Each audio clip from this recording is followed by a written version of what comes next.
નમસ્કાર. ચાલો એક સવાલથી શરૂઆત કરીએ. શું ક્યારે એવો વિચાર આવ્યો છે કે આપણા મનની અંદર ખરેખર કેટલી શક્તિ છુપાયેલી છે? આપણે મોટાભાગે તો એની સપાટી પર જ જીવતા હોઈએ છીએ. તો આજે આપણે આપણા મનના એ અસીમ શક્તિ ભંડારને ખોલવાની એક સફર શરૂ કરવાના છીએ. ચાલો સાથે મળીને આ રહસ્યને સમજીએ. જુઓ, આ એ જ સવાલ છે જે દરેક મહાન વિચારક અને સાધકે ક્યારેક ને ક્યારેક પોતાની જાતને પૂછ્યો છે. અને એનો જવાબ ક્યાંય બહાર નથી, પણ આપણી પોતાની અંદર જ છે.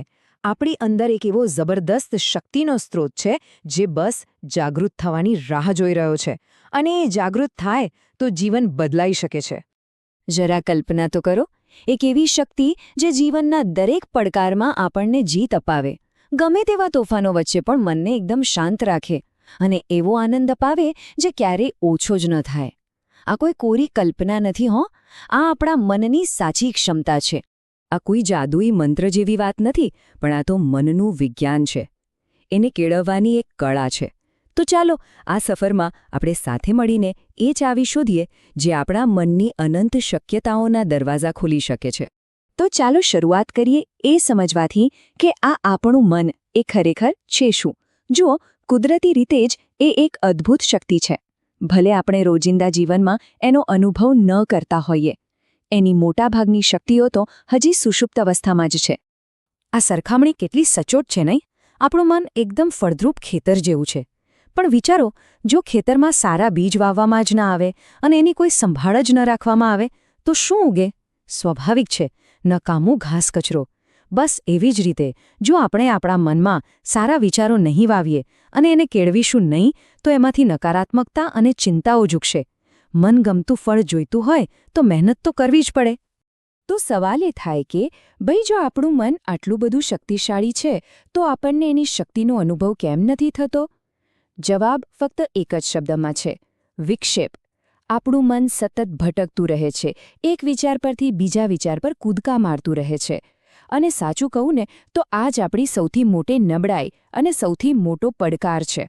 આ બંને વચ્ચેનો તફાવત સમજવા માટે ચાલો એક સરસ ઉદાહરણ લઈએ: લેઝર બીમ અને એક સામાન્ય બલ્બ. એકાગ્ર મન છે ને એ પેલા લેઝર બીમ જેવું છે. એની બધી જ શક્તિ એક જ બિંદુ પર એટલી કેન્દ્રિત હોય છે કે એ સ્ટીલને પણ કાપી શકે છે. જ્યારે બીજી બાજુ ચંચળ મન એક બલ્બના પ્રકાશ જેવું છે. એ ચારે બાજુ ફેલાય છે, અજવાળું પણ કરે છે, પણ એનામાં કોઈ મોટું કામ પાર પાડવાની તીવ્રતા નથી. શક્તિ તો છે, પણ વિખેરાયેલી છે. સૂર્યની ઊર્જાનું પણ એવું જ છે ને. એના કિરણોમાં અગ્નિની શક્તિ છે, પણ જ્યારે એ આખી પૃથ્વી પર ફેલાયેલા હોય ત્યારે આપણને માત્ર હૂંફ મળે છે. આપણી માનસિક ઊર્જાનું પણ બિલકુલ એવું જ છે. જ્યારે એ સેંકડો નાના નાના વિચારો, ચિંતાઓ અને કામોમાં વહેંચાઈ જાય છે ત્યારે એની અસર લગભગ શૂન્ય જેવી થઈ જાય છે. તો પછી આ વિખરાયેલી માનસિક શક્તિને ભેગી કેવી રીતે કરવી? એનો એકમાત્ર રસ્તો છે: એકાગ્રતા. એકાગ્રતા એ માત્ર એક શબ્દ કે કોઈ આવડત નથી. એ તો એવી માસ્ટર કી છે જે આપણા મનની બધી જ છુપી શક્તિઓના તાળા ખોલી શકે છે. એકદમ સાદા શબ્દોમાં કહીએ તો એકાગ્રતા એટલે મનને 10 અલગ અલગ દિશાઓમાં ભટકતું અટકાવીને ફક્ત એક જ લક્ષ્ય પર સ્થિર કરવું. પછી ભલે એ અભ્યાસ હોય, કોઈ કળા હોય કે કોઈ બિઝનેસ. જ્યારે મન એક જ કામમાં પૂરેપૂરું ડૂબી જાય છે ત્યારે સફળતા આપોઆપ પાછળ આવે છે. આ ઉદાહરણ તો આપણે સૌએ જોયું જ હશે. બાળપણમાં બિલોરી કાચથી સૂર્યના કિરણોને એક જગ્યાએ ભેગા કરીને કાગળ સળગાવવાનો પ્રયોગ. જે કિરણો આમ તો ખાલી ગરમી આપતા હતા, એ જ કિરણો ભેગા થતાં જ એમાં આગ લગાવવાની શક્તિ આવી ગઈ. બસ એકાગ્ર મન પણ આવી જ રીતે અશક્ય લાગતા કામોમાં પણ સફળતાનો અગ્નિ પ્રગટાવી શકે છે. એકાગ્રતા કેળવવી એટલે જાણે આપણી અંદરના સુષુપ્ત સિંહને જગાડવો. તે આપણી અંદર એવી શક્તિઓ જગાડે છે જે અશક્યને પણ શક્ય બનાવી શકે છે. ઇતિહાસમાં કોઈ પણ મહાન શોધ, કોઈ કલાકૃતિ કે કોઈ પણ સિદ્ધિને ઉઠાવીને જોઈ લો, એના મૂળમાં તમને અતૂટ એકાગ્રતા જોવા મળશે.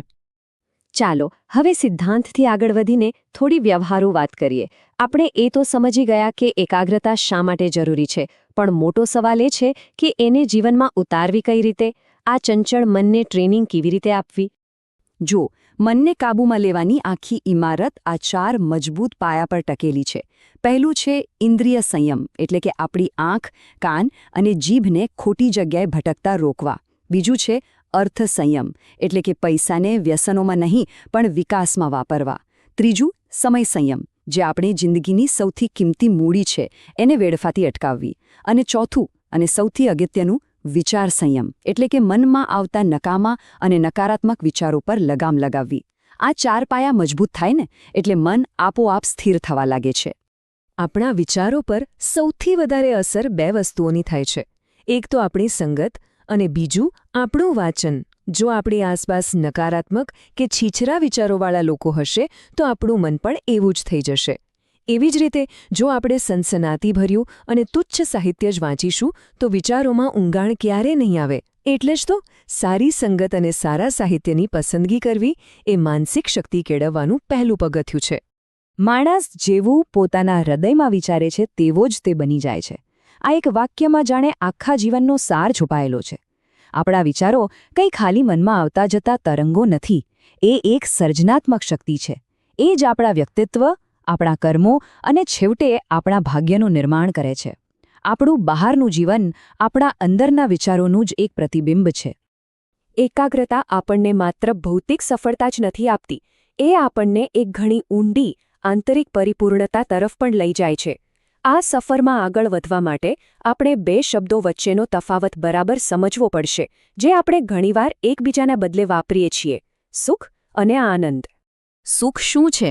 એ આપણી ઇન્દ્રિયોને મળે છે. જેમ કે ગરમાગરમ ગુલાબજાંબુ ખાવાનું સુખ કે પછી કોઈ નવી વસ્તુ ખરીદવાનું સુખ.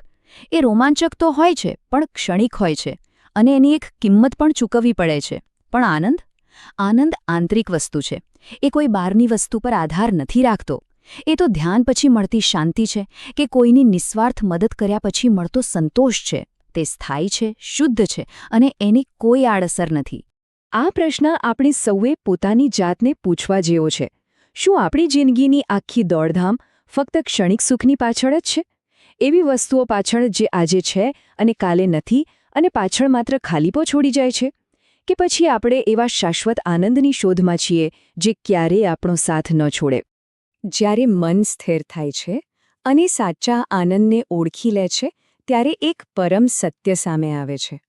એ સત્ય એ છે કે સર્વોચ્ચ આનંદ કશુંક મેળવવામાં નથી પણ કશુંક આપવામાં છે. આ જ મનની સૌથી ઊંચી અને શુદ્ધ અભિવ્યક્તિ છે.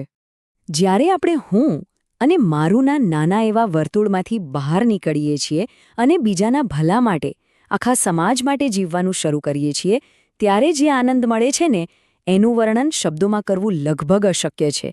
એ જ સાચો કાયમી આનંદ છે. આપણો ઇતિહાસ આવા મહાન વ્યક્તિત્વોથી ભરેલો છે, જેમણે મેળવવા કરતાં આપવાને વધારે મહત્વ આપ્યું. ઋષિ દધીશીએ દેવતાઓના ભલા માટે પોતાના હાડકાં આપી દીધા. કર્ણે પોતાનું જીવનરક્ષક કવચ દાનમાં આપી દીધું. બુદ્ધ અને ગાંધીજી જેવા મહાપુરુષોનું તો આખું જીવન જ બીજા માટે સમર્પિત હતું. તેમણે બતાવ્યું કે આપવાથી કશું ઘટતું નથી. ઉલટાનું આપણું વ્યક્તિત્વ વધુ વિશાળ અને ઉન્નત બને છે. અને સૌથી સુંદર વાત તો એ છે કે આ મહાન પરિવર્તન માટે બીજે ક્યાંય જવાની જરૂર નથી. જરૂર છે ફક્ત આપણો દૃષ્ટિકોણ બદલવાની. આપણા પ્રયત્નોનો થોડોક હિસ્સો સ્વમાંથી સર્વ તરફ વાળવાનો છે. અને આમ કરતાં જ આપણે ક્ષણિક સુખના બંધનમાંથી મુક્ત થઈને શાશ્વત આનંદના સામ્રાજ્યમાં પ્રવેશ કરી શકીશું. આ ગહન જ્ઞાનનું સ્ત્રોત યુગઋષિ પંડિત શ્રીરામ શર્મા આચાર્યજી દ્વારા લખાયેલું પુસ્તક શક્તિ કા ભંડાર હમારા મન છે. આશા છે કે આ સમજૂતીએ આપણા મનની અનંત શક્તિઓને ઓળખવાની અને તેને જાગૃત કરવાની દિશામાં એક નાનું પગલું ભરવા માટે પ્રેરણા આપી હશે. આ સફર આપણી પોતાની છે. આપનો ખૂબ ખૂબ આભાર.